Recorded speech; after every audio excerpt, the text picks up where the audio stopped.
Halo, assalamualaikum warahmatullahi wabarakatuh. Selamat berjumpa kembali dengan channel Desuki. Bagi kalian yang baru pertama kali, silahkan subscribe dulu, like dan share agar channel ini berkembang. Di video kali ini, saya ingin berbagi tentang bagaimana cara meningkatkan omset pada saat kondisi pandemi seperti ini.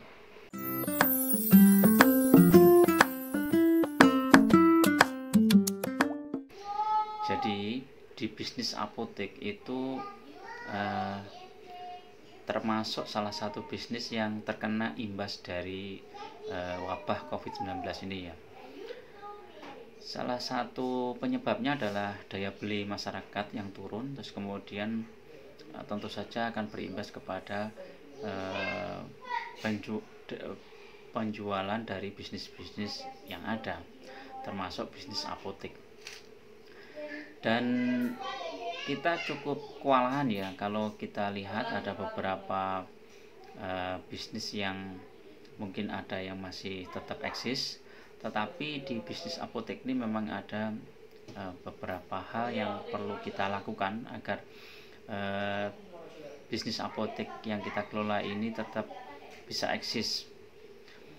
Kalau kita lihat tren penurunan dari bisnis apotek ini, khususnya yang ada di daerah perkotaan ya Bapak Ibu semua, itu bisa turun hampir 30% ya dari omset sebelum pandemi.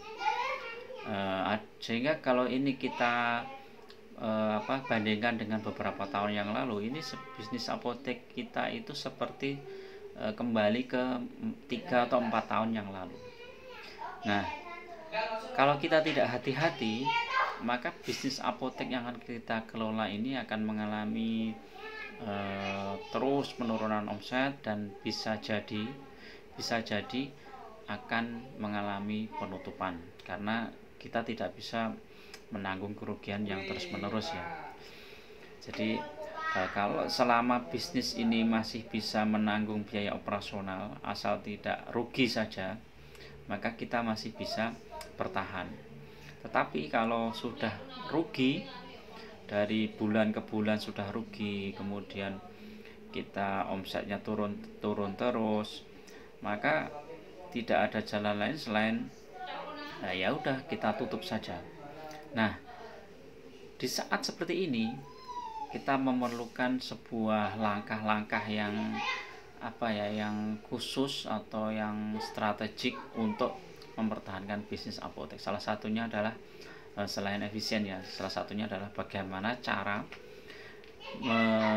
meningkatkan omset dengan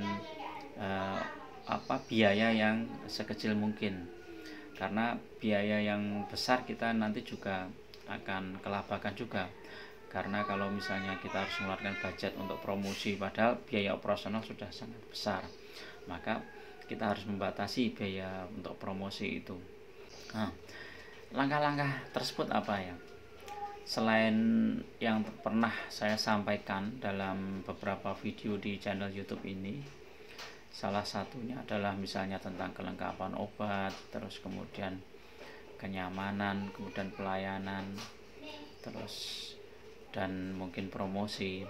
Maka ada langkah-langkah yang perlu lebih spesifik, yaitu tentang bagaimana kita menambah produk baru. Jadi kita harus bisa membaca tren perubahan konsumen itu ke depannya seperti apa, khususnya yang datang ke apotek.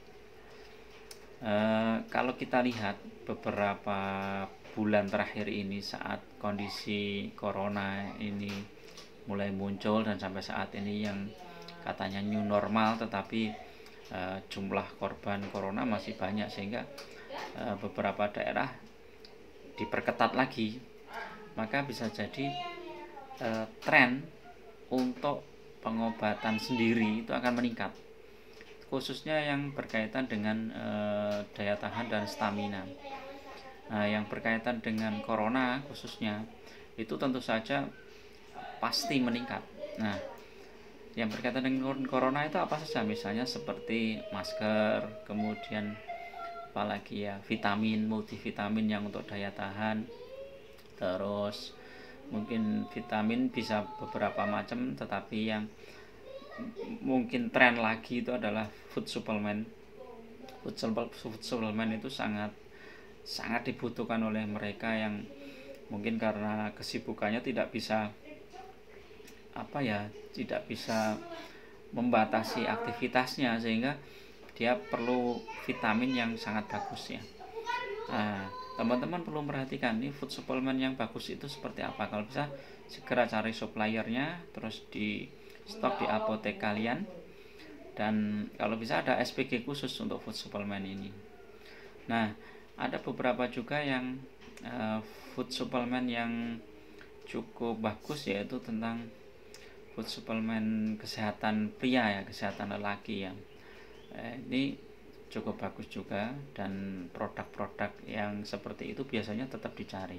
Terus kesehatan wanita, misalnya tentang untuk sistem, misalnya untuk memperbaiki hubungan suami istri gitu, itu sangat bagus, dan kita harus mulai sedia itu ya di apotek kita, jangan sampai itu kosong. Jadi Bapak Ibu silahkan mengadakan suatu produk-produk baru yang bisa untuk menggantikan omset yang turun, omset yang hilang. Karena beberapa produk yang nggak jalan ya, itu di saat pandemi ya kita ya memang ini perubahan pasar ya. Silahkan diamati di apoteknya masing-masing, itu ada beberapa produk yang nggak jalan. Bisa jadi yang pertama karena kasusnya nggak ada, yang kedua itu masyarakat itu takut, seperti obat batuk ya. Di saat pandemi ini obat batuk itu omset penjualannya turun drastis. Karena apa? Masyarakat itu sangat ketat dalam jangan menjaga kondisinya, jangan sampai dia batuk. Misalnya dia batuk pun dia malu gitu ya, malu untuk berobat atau membeli obat batuk kayak gitu, karena takut nanti dianggap sebagai positif corona kan, sehingga tren obat batuk itu menurun. Terus kemudian yang perlu ditambahkan lagi adalah minyak kayu putih, kemudian VGO itu sangat bagus Bapak Ibu. Tadi VGO itu probiotik yang sangat bagus, yang bisa untuk menambah stamina atau daya tahan tubuh kita. Jadi silakan diadakan itu, kemudian dipromosikan, bukan hanya diadakan tapi dipromosikan. Jadi kepada pelanggan-pelanggan kita sampaikan bahwa produk ini sangat bagus untuk stamina. Kemudian madu yang ada campurannya, misalnya madu untuk stamina atau madu untuk apa gitu, itu bagus juga. Dan madu murni itu juga bagus. Jadi untuk produk-produk herbal itu saya sarankan untuk itemnya mulai ditambah, terus kemudian promosinya juga ditambah. Jadi teman-teman yang di apotek itu kita ajarkan bagaimana cara menjual produknya.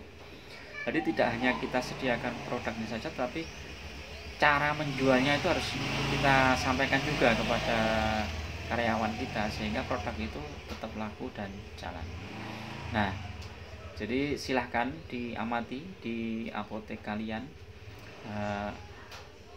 produk-produk yang nggak laku itu ya sudah, kita ini aja, jangan diorder kembali, kemudian kita mulai membuat produk-produk yang baru.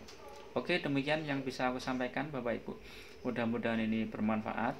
Terus bagi Bapak Ibu atau teman-teman yang tertarik untuk belajar bisnis apotek dengan saya, nanti akan saya berikan panduannya secara khusus, ada konsultasi khusus, nanti kita jadwalkan, bisa lewat WA atau bisa lewat telepon. Nanti kita sampaikan strateginya bagaimana, cara membuka apotek bagaimana. Terus misalnya Bapak Ibu sudah memiliki apotek ya, kita diagnosis apakah apotek itu masih cukup bisa dikembangkan lagi ataukah ada saran yang lain. Nanti silahkan Bapak Ibu bisa belajar di web mentoring bisnis apotek dengan saya. Demikian yang biasa sampaikan, dan kurang lebihnya mohon maaf. Assalamualaikum warahmatullahi wabarakatuh.